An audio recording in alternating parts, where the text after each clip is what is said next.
guys, welcome to Gardening with Friends. Today we're going to talk about German irises and their fall and winter care. It's pretty easy. It's all about dead leaves. They need to be cleaned up, and green leaves, potentially diseased as well, need to be cut off and disposed.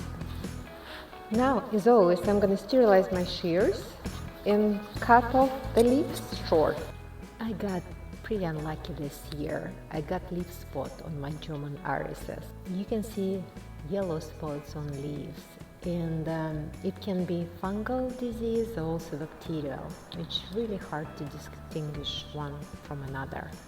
And if it's bacterial, it's much harder to treat. Eventually, you probably need to dig them out and discard. But fungal, you can do antifungal treatment. Let's clean it up to give it a fresh start in the spring.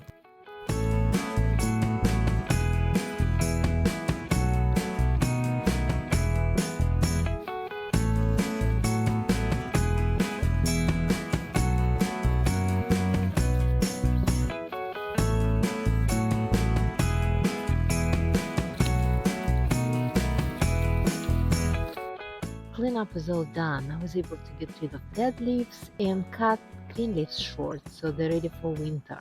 The only thing that I have left to cover these rhizomes with mulch so they can be protected from harsh frost. And remove mulch in the spring to let rhizomes sunbathe.